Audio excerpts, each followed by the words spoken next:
the task on their own. So basically, the artificial intelligence also mimics that way, and it is basically in a program manner that can basically develop a system that can do tasks on their own. The goal of these AI systems is to benefit society across different industries, including economics, healthcare, education, transportation, and finance. So what is AI in medicine? If we have to define that, it is the use of machine learning models to help process the medical data collected from a variety of patients with variety of diseases and give medical professionals important insights to improve health outcomes and patient experiences. So AI has a wide range of applications in the healthcare domain, and it is widely used for disease diagnosis, um, disease management, as well as understanding the treatment effects. If we can briefly summarize this whole machine learning or pipeline, we can say that in healthcare, the data is being collected from individuals, which could be the patients, and that data is basically used to train an AI system, right? Once that AI system is being trained, then it will be used to make informed decisions that can be by disease diagnosis, disease management, or understanding the treatment effect. So this gives a brief overview about the overall machine learning pipeline within the healthcare domain, or it can be applicable on any other applications of AI.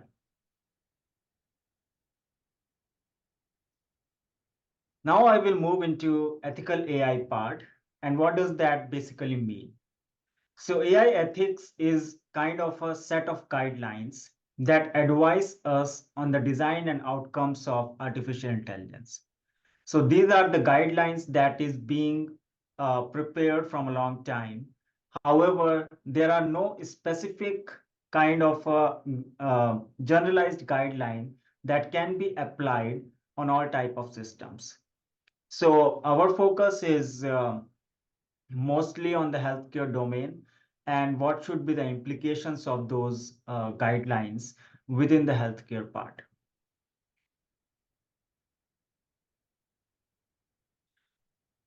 So some of the major principles that we always consider when we talk about ethics: transparency, justice and fairness, non-maleficence, responsibility, and privacy. So starting with transparency, it is also called as explainability in healthcare or in the AI domain. So as the name suggests, explainability means whatever the systems are being designed to be used in the healthcare domain, that should be explainable to the physician or the end user, and they have to know how these outcomes are being generated. So as an example, let's say we have a goal, we have to develop a system to diagnose medical conditions like pneumonia, COVID-19, or asthma. And we take chest X-ray images as the training data set to build our system.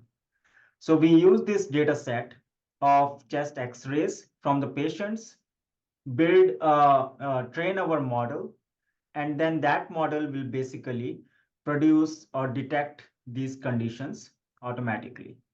But how does the explainability come into this scenario? So let's say we build a model and the model will be able to predict something like cardiomegaly condition with a confidence of 78%. Without explainability, there are some unanswered questions here that for the physicians or the end users who are using this system. So how are these predictions made? Why is the prediction correct? And why is this incorrect? What are the different features that affect this prediction? Or can we trust on this prediction or not? So if we add the explainability or transparency in this model, this will provide us more information to understand about our AI system. So let's say we have kind of a text which says the lungs exhibit cardiomegaly with a large silhouette of the heart. That will be help us in diagnosing. We might have a couple of visualizations which basically point out this condition, which is kind of the predictions out of this model. And then we will provide kind of a guideline that if we have an increased heart silhouette size, it will predict cardiomegaly, otherwise some other condition.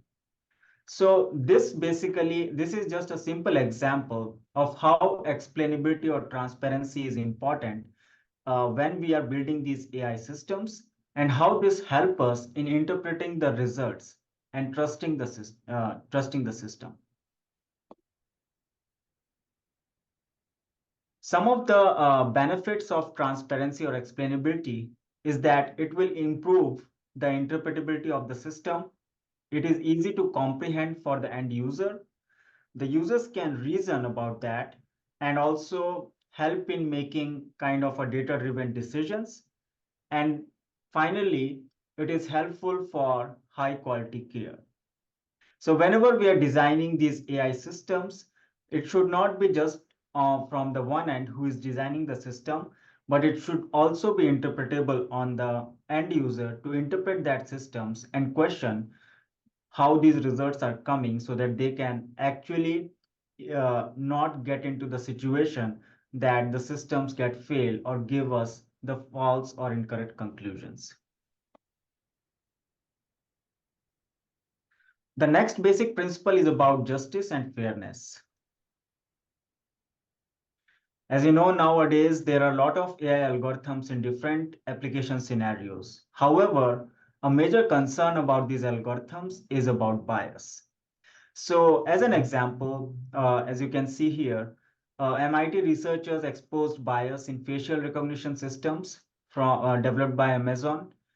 Again, for the Amazon AI recruiting tool, it basically have a bias for gender, which favored men for the technical jobs. There are racial biases found in police traffic stops and searches systems. And also for the facial recognition system, if you are a darker skinned woman, this is how often facial recognition software decides that you are a man. So this basically deals with kind of different type of biases within the AI systems. So the justice is concerned with treating people fairly whenever we are developing these systems. It can refer to the outcomes like gender equality. When we are developing a system, then it should not be favorable to one specific gender because of some of the stereotypes or socio-technical concepts of the society. Again, the processes um, um, such as having possibility to challenge these decisions. So whenever we are designing these systems, all the people should be fairly treated, and there should not be any bias of any kind into these systems. So again, it comes into the next concept, which is fairness. It refers to the attempts at correcting the algorithmic or data-driven biases. So correcting biases requires two steps. One is to identify the type of bias, and then second is to mitigate those biases. So it's not always possible to identify the biases because the biases are very subjective. So there is no single agreed upon measure of fairness. However, a lot of research is being done currently to basically build these systems fair and to identify these biases and to mitigate these biases. So when we are dealing with the machine learning pipeline, how can we address these fairness concepts in machine learning? So bias is inherited in the whole machine learning pipeline, starting from the input to the model phase and then to the output. So input part, the kind of biases that will arise is basically on the data side, whether the data is unbalanced and there are some historical discrimination, there are some protected attributes like gender, and race, which are not being considered in the data, and that will arise bias within the data set. Then once we build the model out of it, these biases basically transfer to the model side. And then finally, on the outcome side, they again transferred on the outputs of these models, right? So you will have unfair outcomes, black box model, no user feedback, that will basically arise unfair outputs of our machine learning or AI systems. So these biases are basically can be detected on on the data side, which is on the input side, then in processing, which is within the model building side, or post processing, which is on the output side. And there are different methods to mitigate these biases on each stage of the pipeline. So if we talk about algorithmic biases, there can be two types. One is data bias, in which algorithms are trained using the bias data. And it is also called pre-processing bias stage. Some of the examples of these biases can be selection bias, sampling bias, reporting participation or coverage bias. And then moving forward into the interpretation bias, it will be post-processing. So human assumptions perpetuate a skewed interpretation of the results. And this will include automation bias, confirmation overgeneralization, implicit and correlation fallacy.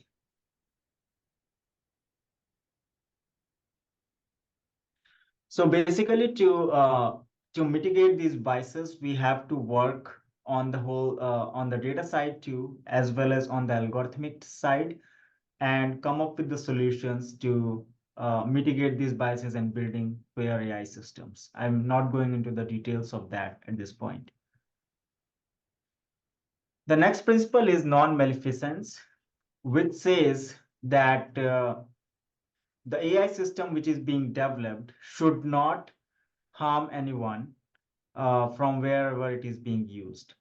So non-maleficence principle emphasizes of not causing harm and minimize the negative consequences of AI. So AI algorithms in healthcare has to be carefully designed, validated, and evaluated for accurate and reliable results. And all of the users which are part of this system has to be properly educated for the potential benefits and consequences of these systems. The next part is about responsibility. So when we design an AI system, specifically, let's say for the healthcare domain, so if that system fails, then who is accountable for that and who is taking responsibility for that? Basically, the responsibility principle says that all the people who are part of that AI system, including the designers as well as the end users, are responsible for the faults that's been happening with these AI systems. So the certain roles we can divide is into system designers, decision makers, system deployers, system auditors, and end users. All are basically responsible for an AI system which is being designed. And if it fails, then taking the responsibility of it.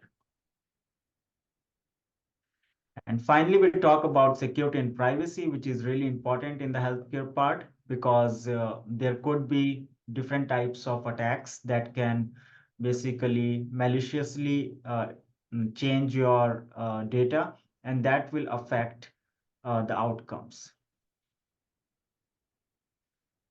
Security is kind of like protecting our system, networks, and programs from digital attacks, and privacy deals with especially kind of like making your data private and not being shared with the unauthorized users who are not part of the AI system. So if we can summarize the major principles of ethical issues for AI in healthcare, we have gone through 5 of them. However, we can say that freedom, autonomy, safety, which is also part of the security one, and then solidarity is also part of the ethical issues that has to be discussed when we are talking about AI in healthcare. So finally, to conclude my talk, ethical principles are crucial for the development as well as the deployment of safe, secure, and trustworthy AI. And AI applications has to follow the guidelines for effective use of these technologies. There is a lot of research which is required to build and implement these technologies and its safe use in healthcare. And most probably, uh, in the next phase, when we are building the AI Institute in healthcare, we are basically dealing with all these issues and doing rigorous research to basically develop or make these AI systems more trustworthy.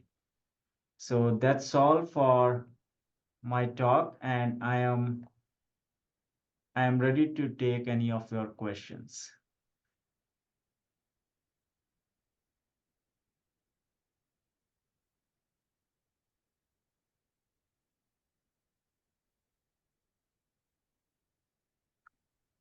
Hi, Dr. Gupta. This is Hilma Dunas from, I am a data analyst at ThinkCare. I enjoy your talk a lot. Thank you very much for that. So my question is, you're saying there's still research that needs to be done to be able to catch up with all of the ways in which AI might be biased in all of the different ways. What are the things that we could be looking at or we could do in the meantime to, when we're dealing with our data and training our models, what can we do to account for that bias? Okay. So if I have understood your question correctly, you are asking like um, what should be done to account for the biases that exist in these data as well as algorithms, correct? Yes, that's correct. Okay. So if you can see in the current research or in the prior literature, there are a lot of techniques that's being used to basically identify these biases on the preliminary stage. For example, uh, let's say you get a data set, and then during the initial exploratory data analysis, you are visualizing your data. So even at that point of time, you might be able to identify some of the biases. So you get to know that, okay, these are the biases already existing in my data. So what I have to do, let's say it is only considering like 80% of population from a specific race and 20% for the other races. So what I have to do at this point to basically balance my data and then build the model rather than identifying these biases at the later stage. And also for the model side, when let's say some of the biases and you're not able to identify in the preliminary stage, you can actually identify uh, on the model side. So there are some kind very many open source tools available nowadays. For example, we have recently submitted a paper using FairLearn, which basically helpful to basically identify as well as mitigate those biases using some of the techniques like adjustment factor, and there are some other metrics to basically measure these biases and mitigate them. So it's all about at what point of time you are basically identifying your biases, but getting started it early during your initial exploration is really helpful to get through these biases. Got it. Thank you very much. Could you please repeat the name of that tool? It's FairLearn, Okay,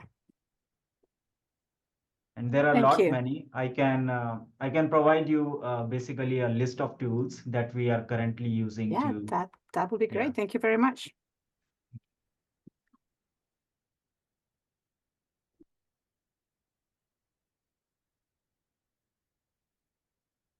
So we have another question on the chat, Matt. What do you envision as the next step for training the models?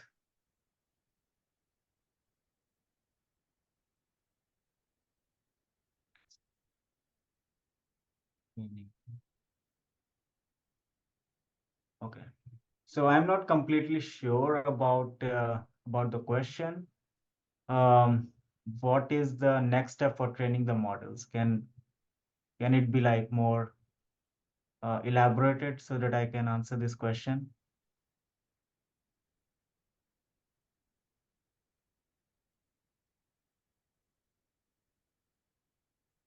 Okay, I will go with the another question, but I will get back to that. Is there any training to mitigate the biases in data set? So are you asking about like educating or training in the sense of the model? So if we are going into the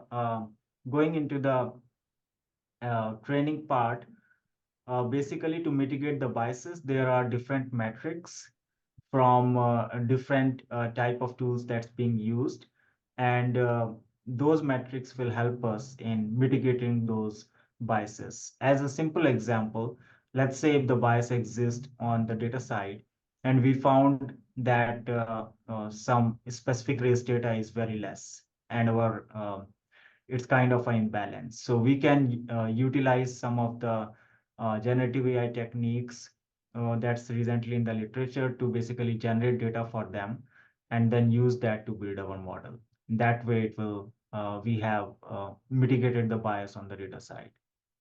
Again, there are other techniques too to do the mitigation.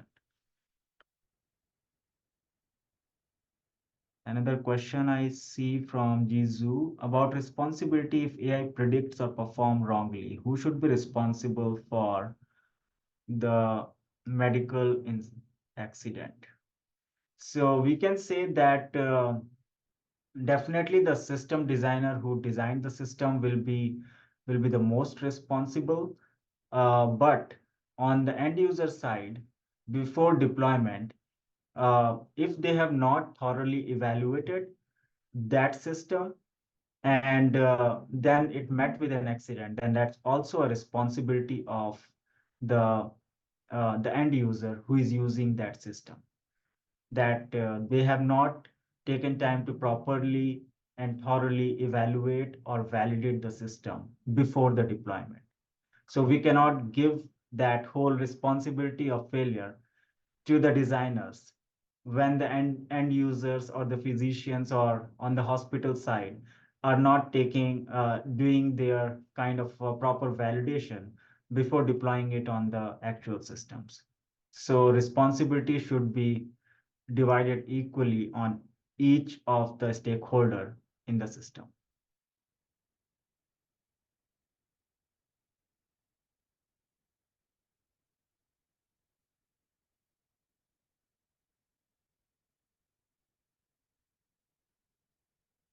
Another question we have is from Onstaku. In the context of AI-driven healthcare research, how can we navigate the ethical complexities of data privacy and informed consent, especially when dealing with large data sets obtained from EHR or wearable devices?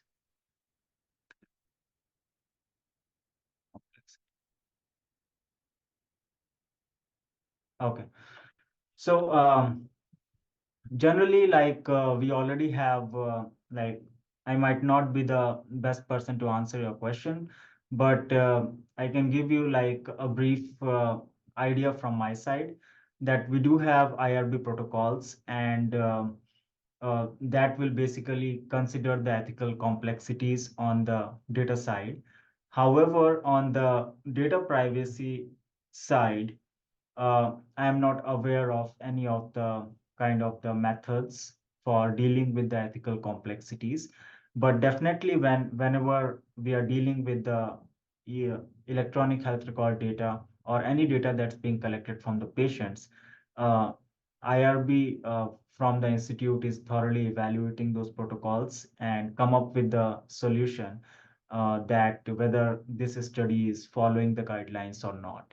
So institutional research board is kind of taking care of these studies in the initial phase.